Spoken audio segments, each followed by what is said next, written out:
नमस्कार साथियों, पूछता है भारत में क्वालिटी तक चैनल की ओर से रईस मोहम्मद, कैमरामैन सचिन शर्मा के साथ में आप सभी के सामने एक ऐसी सनसनीखेज खबर लेकर आए जिसको सुनते ही आपके रोंगटे खड़े हो जाएंगे।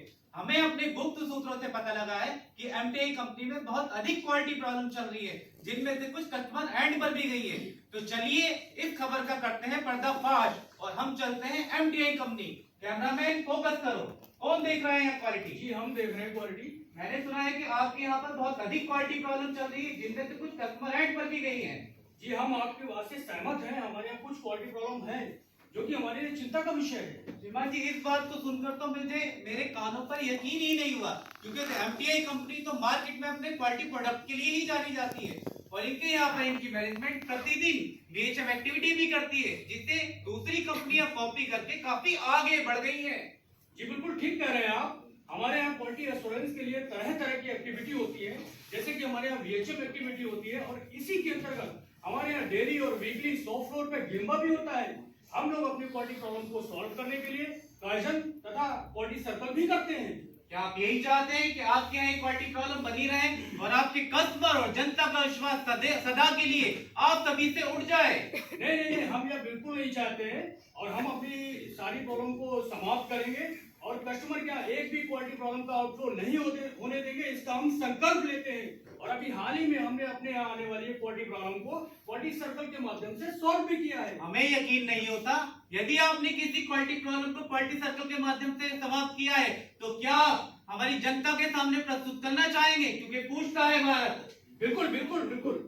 आइए साथियों, हमने अपनी जिस क्वालिटी प्रॉब्लम को क्वालिटी सर्कल के माध्यम से समाप्त किया है उसको आप सभी के सामने प्रस्तुत करते हैं। कदम मिला के चलेंगे तो मंजिल मिल ही जाती है। सोच में एक तो ताकत बन ही जाती है। क्वालिटी सर्कल का यही है मंत्र, सुधार से ही सफलता निकल जाती है। एमटीआई के गढ़ क्वालिटी सर्कल में आप सभी लोगों का हार्दिक स्वागत है। नमस्कार श्रीमान जी, आइए सबसे पहले मैं आपको अपनी कंपनी से परिचित कराता हूँ।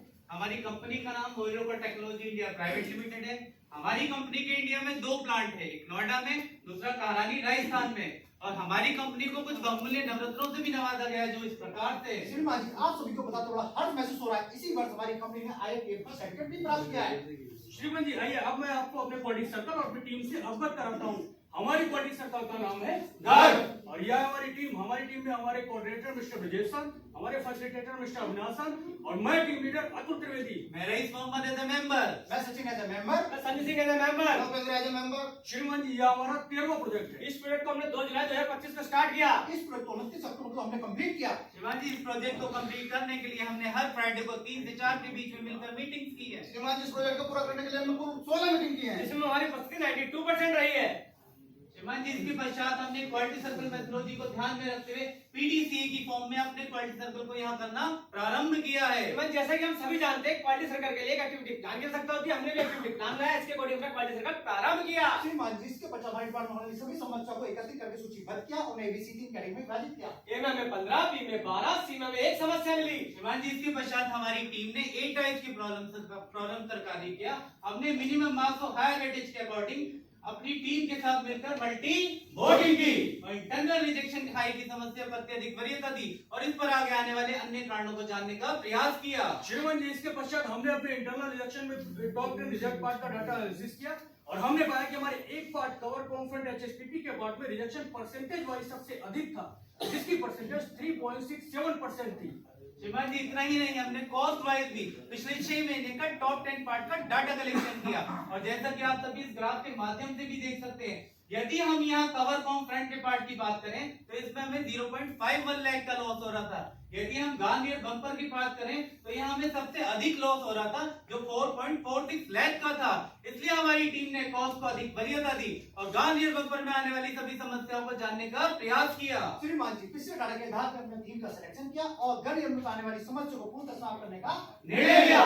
श्रीमान जी, इसके पश्चात हमने अपने गार्नियर बम्पर 3S के पार्ट में आने वाली सभी क्वालिटी प्रॉब्लम्स को पैरेटो चार्ट के माध्यम से एनालिसिस किया और हमने पाया कि हमारे इस पार्ट में फ्लो मार्क की प्रॉब्लम का कंट्रीब्यूशन सबसे अधिक था। पिछले 6 महीने में हमारे इस पार्ट में फ्लो मार्क के कारण 768 पार्ट रिजेक्ट हुए थे, जिसकी परसेंटेज 52.17% थी। श्रीमान जी, इसके पश्चात अपने लक्ष्य को निर्धारित किया और गार्नियर बम्पर में आने वाली फ्लो मार्क की समस्या को पूर्णतः समाप्त करने का निर्णय लिया। लक्ष्य बना के चलना सीखो, लक्ष्यों का तुम वर्ण करो, गहराई में जाकर देखो, लक्ष्यों का तुम सेलेक्ट करो। अरे रईस साहब, गार्नियर बम्पर का पार्ट गाड़ी में कहाँ पे लगता है और इसका कार्य क्या है? श्रीमान जी आइए, अब हम सभी ये जानते हैं कि गार्नियर बम्पर का पार्ट गाड़ी में कहाँ असेंबल होता है। ये पार्ट हमारी एलिवेट गाड़ी के अंदर बैक साइड के बम्पर में लगता है। और श्रीमान जी इसके मुख्य कार्य जो इस प्रकार से हैं। यह हमारे गाड़ी के पिछले भाग की सुंदरता को बढ़ाता है। ये हमारे पीछे वाले बम्पर को हल्के स्क्रैच से डेंट से बचाता है। श्रीमान जी जब गाड़ी सड़क पर चलती है उसके एयर फ्लो को मेंटेन करता है। श्रीमान जी हमारे बम्पर को सीधे तौर पर टूटने से बचाता है, उसकी लाइफ भी बढ़ाता है। श्रीमान जी ये पार्ट आपको दिखने में बिल्कुल पेंटेड पार्ट जैसा दिख रहा होगा, लेकिन ये पेंटेड पार्ट नहीं है और गाड़ी में लगने के बाद ये बिल्कुल पेंटेड पार्ट जैसी फीलिंग देता है। Flow mark, flow mark, flow mark. अरे फ्लो मार्क होता क्या है? अरे उपेंद्र साहब, इसमें इतना परेशान होने की जरूरत नहीं है। फ्लो मार्क एक हमारा मोल्डिंग डिफेक्ट है जो हमारी पार्ट की सरफेस पर पानी की लहरों की तरह व्हाइट कलर का दिखाई देता है और जिसके आने पे हमारा पार्ट सुंदर नहीं दिखता है। तो सर हमारे यहाँ दो कलर में पार्ट बनता है, ब्लैक और सिल्वर। ये सिल्वर में ही क्यों दिखाई देता है? बिल्कुल ठीक कह रहे हैं संजय साहब, सिल्वर कलर के पार्ट में फ्लो मार्क दिखाई देता है क्योंकि यह पार्ट एक पेंटेड पार्ट की तरह दिखाई देता है, लेकिन वास्तव में इस पार्ट पर कोई पेंट नहीं है। इसको पेंटेड पार्ट की तरह दिखने के लिए इसमें सिल्वर कलर के पिगमेंट्स मिले होते हैं और इन्हीं पिगमेंट्स के कारण इसमें फ्लो मार्क बनता है और वही पार्ट की सरफेस में दिखाई देता है। अरे कुछ पार्ट झट को जाएंगे, उससे क्या फर्क पड़ जाएगा? रिजेक्शन होने से कंपनी को लॉस होगा। इससे हमारे पार्ट का साइकिल टाइम भी बढ़ जाएगा। इससे हमारी मैन पावर की कॉस्ट भी बढ़ जाती है। इससे हमारे नेचुरल रिसोर्सेज का लॉस होगा। इससे हमारा कस्टमर भी नाराज होगा। श्रीमान जी इसके पश्चात हमने अपनी टीम के साथ मिलकर ब्रेनस्टॉर्मिंग की और फ्लो मार्क के सभी कारणों को जानने का प्रयास किया। श्रीमान जी हमारे दीक्षित का प्रोसेस प्रोग्राम है जो किस प्रकार से है। श्रीमान जी इसके पश्चात हमने क्वालिटी सर्कल के बहुमूल्य टूल इशिकावा डायग्राम की सहायता से 6M के अंदर man, method, machine, material, environment और मेजरमेंट में आने वाले सभी संभावित कारणों को जानने का प्रयास किया जो कि इस प्रकार से हैं। श्रीमान जी इसके पश्चात हमने अपने इसी कवर डायग्राम के माध्यम से अपने मैन और इन्वायरमेंट कैटेगरी में आने वाले सभी संभावित कारणों का डीप एनालिसिस किया और यहाँ हमें सभी कोच इनवैलिड मिले, यहाँ हमें कोई समस्या नहीं मिली। श्रीमान जी इसके पास हमने मेथड और मेजरमेंट में सभी संभावित कारणों का डीप एनालिसिस किया और हमने पाया ये सभी कारण वैलिड थे। श्रीमान जी इसके बच्चा मशीन और मोल्ड में भी जाकर अपने सभी समाज कारणों को जानने का प्रयास किया जिसमें कुछ वैलिड कॉस्ट मिले, कुछ इनवैलिड कॉस्ट मिले। श्रीमान जी इसके बाद हमने अपने मेटल में जाकर के सारा डीप एनालिसिस किया और हमने पाया इसमें कुछ कारण वैलिड थे, कुछ वैलिड थे। श्रीमान जी हमने अपने सभी संभावित कारणों का यहाँ वैलिडेशन किया और यहाँ हमें कुछ सिग्निफिकेंट और इनसिग्निफिकेंट कॉज निकलकर सामने आए जो कि इस प्रकार से हैं। श्रीमान जी आइए अब मैं आपको इस पार्ट के अपने रॉ मटेरियल से अवगत कराता हूँ हमारा। और क्योंकि यह हमारे क्वालिटी सर्कल का सबसे इम्पोर्टेंट भाग है, क्योंकि यह इम्पोर्टेंट इसलिए है क्योंकि हमारा raw material pre colour material है और इससे बनने वाला पार्ट एक पेंटेड पार्ट की तरह दिखाई देता है। हमारा रॉ मटेरियल दो अलग अलग तरह के कॉम्बिनेशन से मिलकर बना है, पहला पीपी और दूसरा इसमें पाए जाने वाले सिल्वर कलर के पिगमेंट्स। और इसका मेल्टिंग, दोनों का मेल्टिंग टेम्परेचर भी अलग अलग है, इसलिए इसको प्रोसेस करना हमारे लिए काफी चुनौतीपूर्ण था और अपने मटेरियल को रिप्लेस करना भी हमारे लिए संभव नहीं था क्योंकि यह कस्टमर ड्रिवन था, यह हमारे सर्कल ऑफ कंसर्न में आता था। इसीलिए हमने अपने सर्कल ऑफ इन्फ्लुएंस में रहते हुए अपनी प्रोसेस का ही डीप एनालिसिस किया और अपने फर्स्ट कोच को जानने के लिए इसका वाई एनालिसिस किया जो कि इस प्रकार है। पार्ट में फ्लो मार्क क्यों आ रहा था? क्योंकि हमारे मोड में एयर डिकम्प्रेस हो रही थी। मोड में डिकम्प्रेस क्यों हो रही थी? क्योंकि हमारे मोड से ये निकल नहीं पा रही मोड थी। से निकल क्यों नहीं पा रही थी? हमारे एयरवेंट ब्लॉक हो जा रहे थे। हमारे एयरवेंट ब्लॉक क्यों हो रहे थे? हमारा मोड के अंदर ज्यादा फ्यूम जनरेट हो रहे थे। फ्यूम ज्यादा जनरेट क्यों हो रही थी? कि गेट की संख्या मोड में अधिक थी और हमारे मोड क्लीन की फ्रीक्वेंसी भी पहले कम थी। ये तो निकला हमारा रूट कॉज। श्रीमान जी आइए मैं आपको अपनी समस्या से अवगत कराता हूँ। जैसा कि आप सभी ने देखा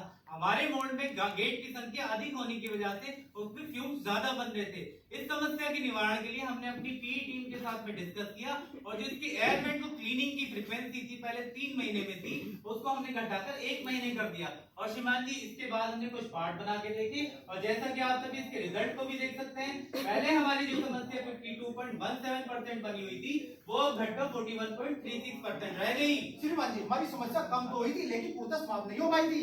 श्रीमान जी समस्या को और अधिक समझने के लिए हमने अपने मोड के टेम्परेचर को चेक किया, हमने अपने सभी ऑक्सिलरी इक्विपमेंट को चेक किया और हमने पाया कि हमारे मोड के टेम्परेचर और ऑक्सिलरी इक्विपमेंट ठीक तरह से कार्य कर रहे हैं, यहाँ हमें कोई समस्या नहीं मिली। अरे सुल्तान, जब आपके सभी ऑक्सिलरी इक्विपमेंट अच्छे से कार्य कर रहे थे तो फिर भी पार्ट की सरफेस पे फ्लो मार्क की समस्या क्यों आ रही थी? बिल्कुल ठीक कहा रईसान आपने और इसी समस्या की गहराई तक पहुंचने के लिए हमने अपने सेकंड कोच का एनालिसिस किया जो कि इस प्रकार फ्लो मार्क कहाँ आ रहा था? फ्लो मार्क पार्ट के कर्व एरिया में आ रहा कर्व है। एरिया में क्यों आ रहा था? क्योंकि हमारे मोड का मेटल का फ्लो सही नहीं हो पा रहा मेटल था। का फ्लो सही क्यों नहीं हो रहा था? मोड के रेडियस मेटल फ्लो को सपोर्ट नहीं कर रही ये थी। मोड का रेडियस सपोर्ट क्यों नहीं कर रहा था? इंडक्शन के टाइम मटेरियल में फ्रिक्शन हो रहा था। ये तो निकला हमारा रूट कॉज।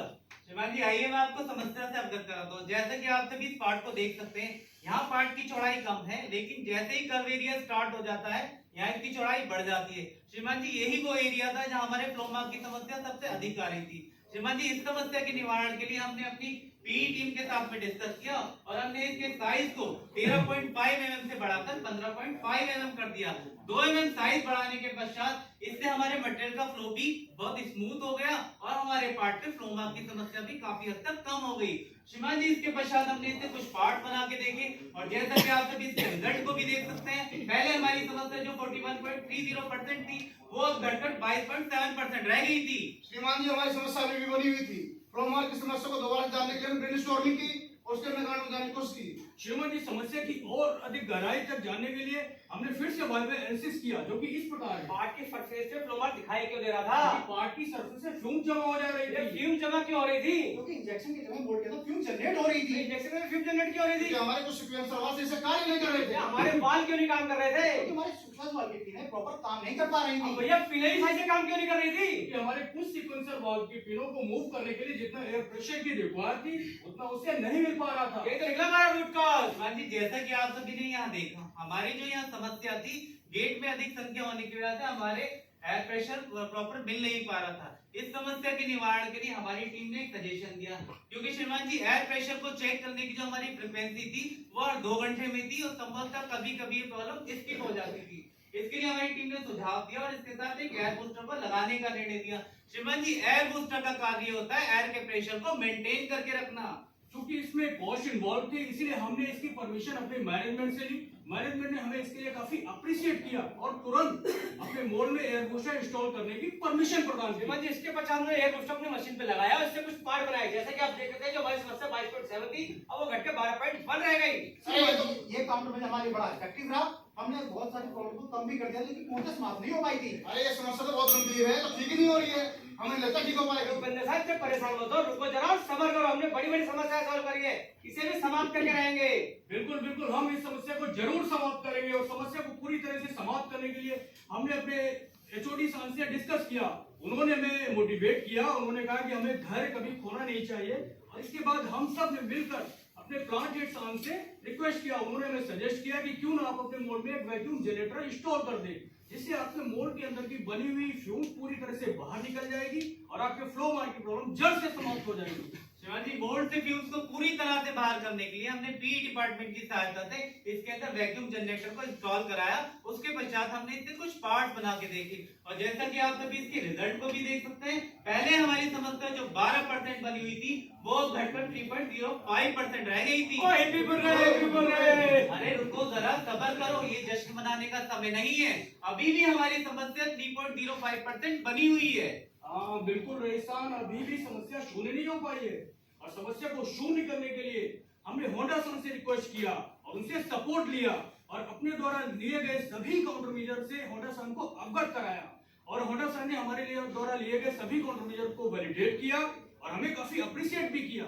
और इतना ही नहीं, उन्होंने हमारे साथ मशीन पर आकर ज्वाइंटली हमारी प्रोसेस को भी वेरीफाई किया। जब हमने प्रोसेस को वैलिडेट किया तो हमने पाया कि हमारी प्रोसेस बिल्कुल ठीक से, इससे कोई नई समस्याएं जनरेट हो रही थी, जैसे flash, short modelling, gas marking इत्यादि। श्रीमान जी मेटेरियल की गंभीरता को समझते हुए हमारे होंडा सान ने हमें कुछ लिमिट सैंपल प्रोवाइड कराए। श्रीमान जी उनके इस बहुमूल्य सहयोग से हमने अपने इंटरनल रिजेक्शन को तो कम किया ही, साथ में हमने फ्लो मार्क की समस्या को पूर्णतः समाप्त कर दिया और अपने लक्ष्य को अचीव किया। श्रीमान जी यह हमारे ट्रेंड इम्प्रूवमेंट चार्ट है। जैसे कि आप सब देख सकते हैं, जो हमारे फ्लो मार्क की प्रॉब्लम थी उसको हमने धीरे धीरे जड़ से समाप्त किया है। श्रीमान जी हमने अपने इंटरनल रिजेक्शन को भी 2.48 से घटाकर 1.26% कर दिया है। श्रीमान जी सभी काउंटर मेजर को हमने स्टैंडर्डाइज किया, पीएम सेक्शन में अपडेट किया और 100% डिप्लॉयमेंट भी किया है। श्रीमान जी शीट के माध्यम से हमने ये जानने का प्रयास किया कि इन सभी काउंटर मेजर्स और सजेशंस को लगाने के पश्चात हमें किसी अन्य नई समस्या का सामना तो नहीं करना पड़ रहा है। श्रीमान जी हमारा बात का प्लान है थोड़ा आगे पीछे तो है लेकिन हमने समय से पूरा किया है। श्रीमान जी इस क्वालिटी सर्कल को करने में हमें जो टेंजिबल बेनिफिट्स प्राप्त हुए हैं वो कुछ इस प्रकार है। श्रीमान जी इस प्रोजेक्ट को पूरा करने के लिए हमारे वन टाइम इन्वेस्टमेंट किया जो कि 42,355 रुपए है। श्रीमान जी अगर हम नेट कॉस्ट सेविंग की बात करें तो हमने यहाँ 2,07,666 रुपए की शुद्ध बचत की है। श्रीमान जी इस क्वालिटी सर्कल को करने में हमने जिन किसी टूल्स और टेक्निक्स का प्रयोग किया है वह कुछ इस प्रकार है। श्रीमान जी हमारा अगला प्रोजेक्ट है, हम अपने डिपार्टमेंट में होने वाले लॉसेस को कम करके अपनी फैब्रिकेशन कॉस्ट को बढ़ाएंगे और अंत में मैं अपनी मैनेजमेंट का हार्दिक अभिनंदन करना चाहूंगा, जिन्होंने इस भव्य मंच पे हमें हमारा क्वालिटी सर्कल प्रस्तुत करने का ये सुनहरा अवसर प्रदान किया। इस प्रोजेक्ट से संबंधित आप सभी के प्रश्न और सुझाव सादर आमंत्रित है। धन्यवाद।